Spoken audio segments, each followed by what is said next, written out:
Dear friends, today I am going to share with a few points about the Apostolic Metanoia that is very much needed in the Catholic education in India. Apostolic Metanoia is the topic of the CBCI education webinar, the fifth webinar which we conducted on 14th of August. And I presented the paper on Apostolic Metanoia, 15 points for the paradigm shift which I propose that has to be done in the church, especially in the field of education in India. So I use here for my reflection the IPP methodology. IPP means Integral Pedagogical Paradigm or Ignatian Pedagogical Paradigm. Based on the Ignatian experience, based on the Jesuit educational experience, we bring out this IPP. And IPP talks about 5 elements in education. The first one is the context. Anything, when we start understanding, we must know its context. Context is the text, they say. Context is very, very important. And all of us coming from a particular context. And therefore understanding the context is so important for us. And therefore I use that methodology today to understand the context in which we operate. The second is after context. Context gives us an experience. Therefore experience is the second part. Very important to understand the experience in the context. Based on this context and experience, we move to towards the third realm, which is called reflection.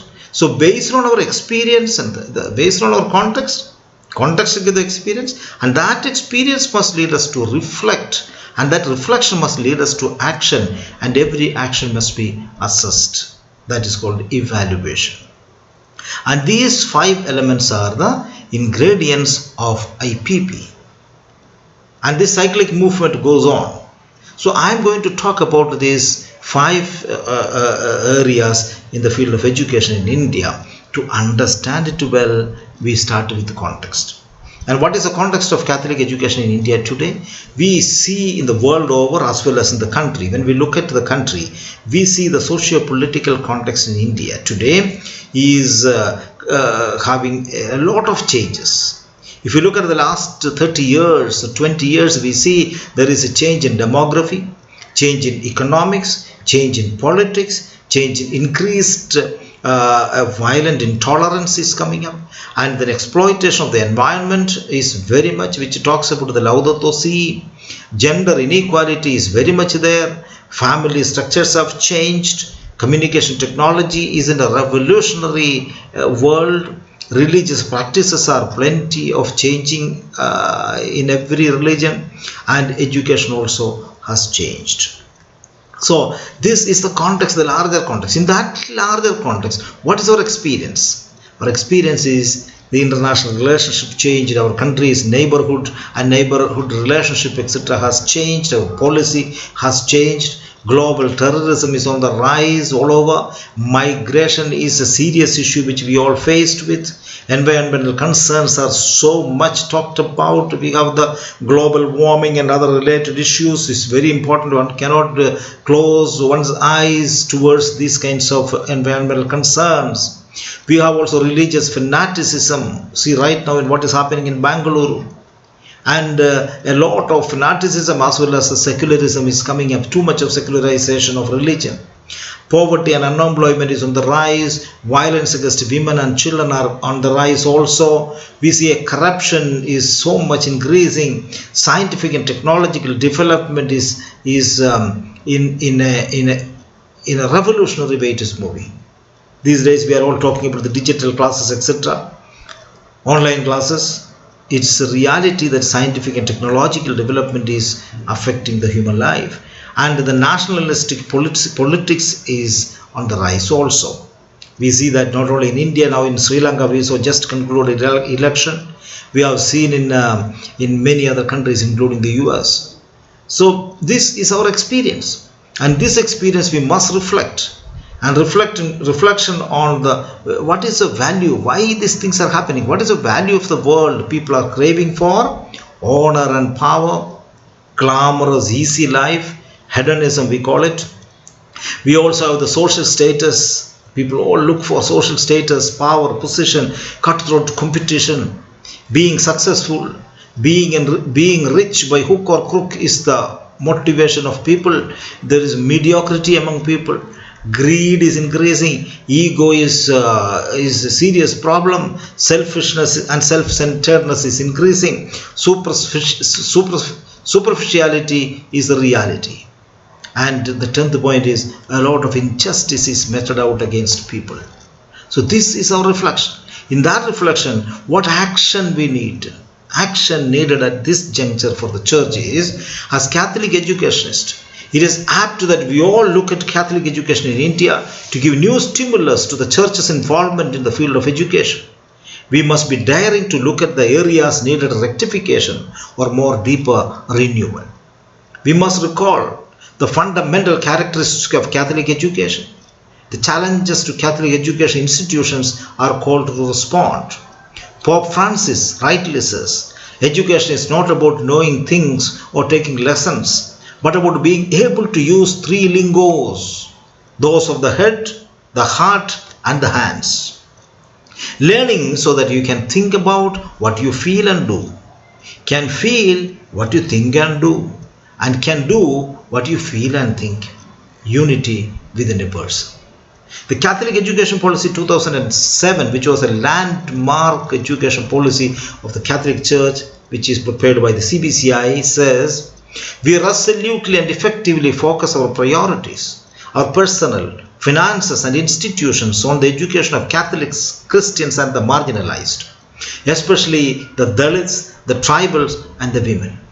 This leads us to rethink and reorient our admission and financial policies, and even our infrastructure and pedagogy. We also make greater efforts than hitherto to promote literacy for all, the universalization of free and compulsory elementary education, various forms of non-formal education, and advocacy and lobbying in favor of the marginalized. And we privilege to the type of education that meets today's crucial challenges and leads to social transformation. The New Catholic Education Policy 2007, Chapter 6, verses 2. Now, what are the elements of Catholic education today? When we look at the first thing we must accept is Christ as our center. Christ as the center, and therefore we are not here to make men and women who are so selfish, self-centered, self-seeking. We need men and women who are for others and work with others. We need to have another important aspect in our educational system, which is called cura personalis, care of the total person. The individual must be taken care of with intellectual, affective and also skill areas, cognitive and also heart as well as the hand. We need also, Catholic education in India today must focus on constitutional values. There is no other way, because we believe that the foundation of India must be based on the constitutional values. The fundamental rights, fundamental duties, etc., must be our focus.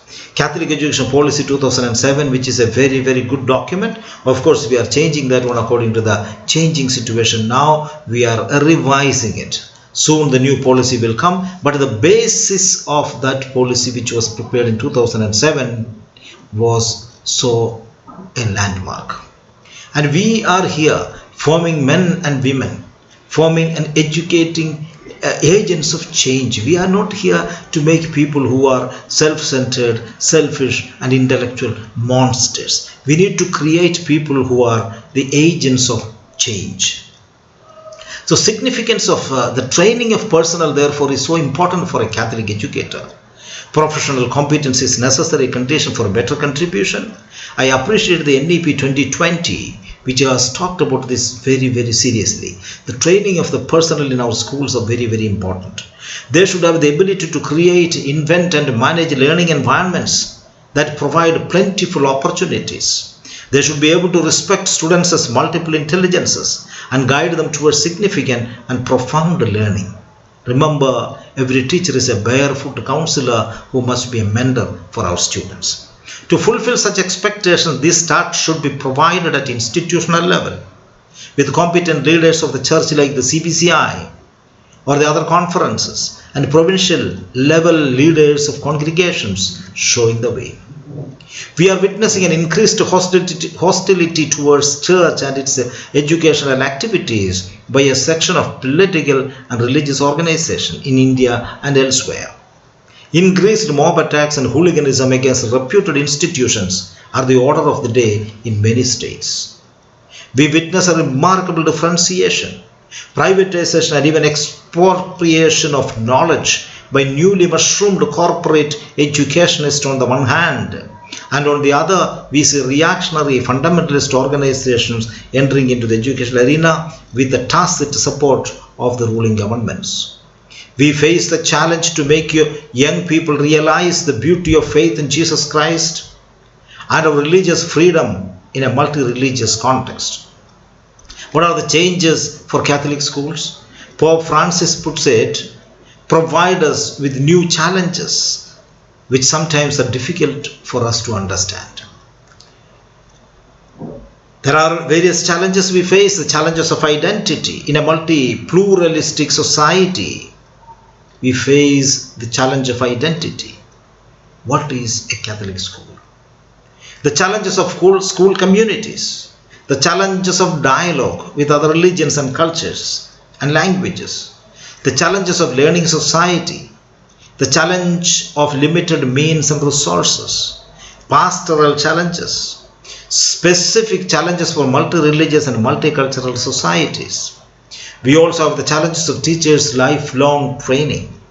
We have the challenges, for example, places and resources for teacher training. Where do we get it?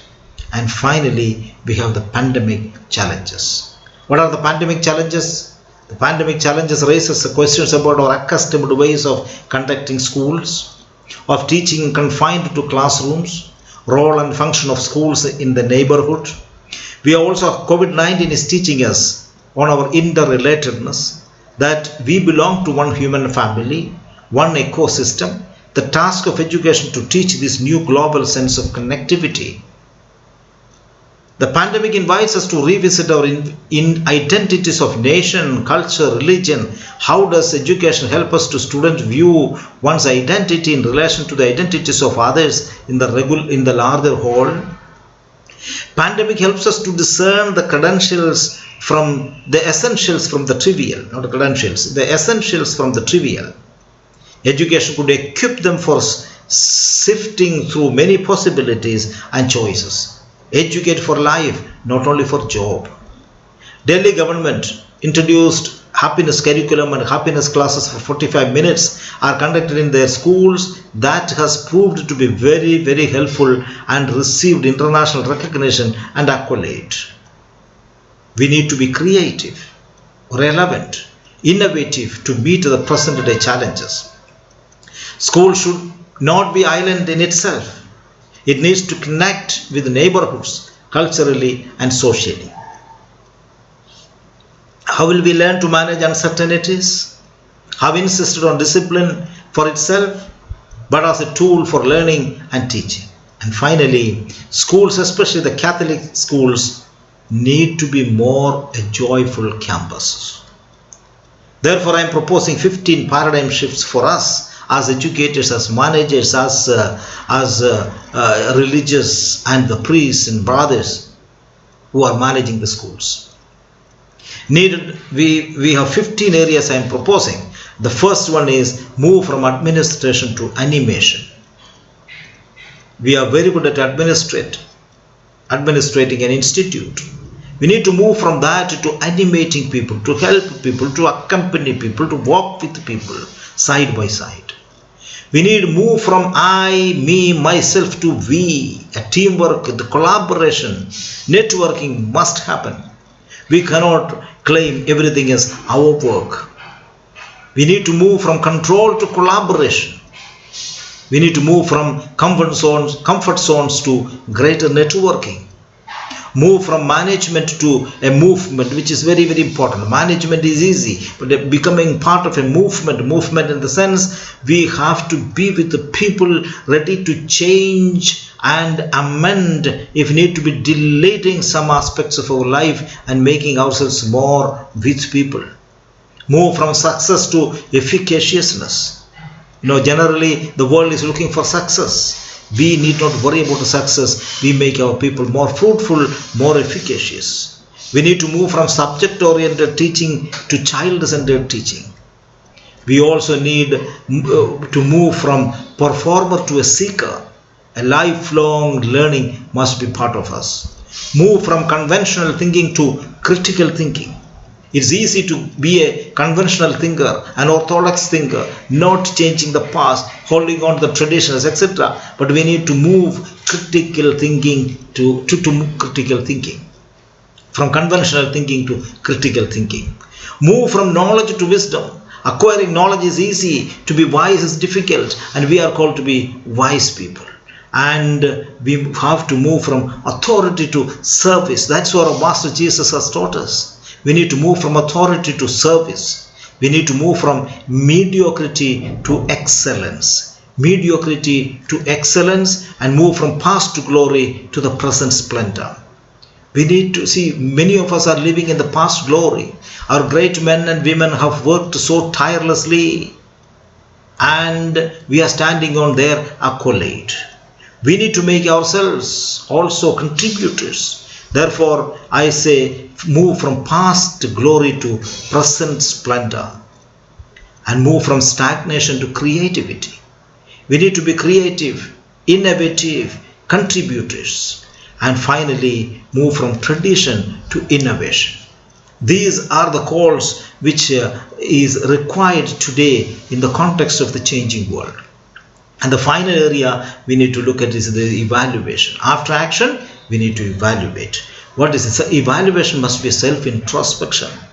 Many times our institutions have become a merely service institution, like, for example, a telephone company, a courier service, a flight, a bank, mall, or a store. You pay and get their service. There is no personal influence or relationship. There is no character formation, no human formation. The wholeness of the personality is not formed. This has to change. And finally, my conclusion will be, nowadays a lot of attention has been devoted to verifying the outcomes of students' learning activities. For us, the learning outcome is identified in 5 C's. Our education must make our students persons of conscience, competence, compassion, commitment, and coherence. Here are some suggestions I have. That there should be, to organize all these things and fructify it, we need to have national structures and their offices, diocesan structures, diocesan directors of education, religious congregations, religious universities or institutions, parishes, deaneries as centers for retreat of spiritual support for educators, networking and e-learning. Everything has to be strengthened. If so, I have 2 questions for you to reflect. That is, propose concrete ways and means of inculcating Catholic values and principles among us, the staff and the students in our institutions. The second question is, as a Catholic educator, how can you bring this paradigm shift to achieve the goals and objectives of our Catholic education? Thank you very much, and God bless all of you.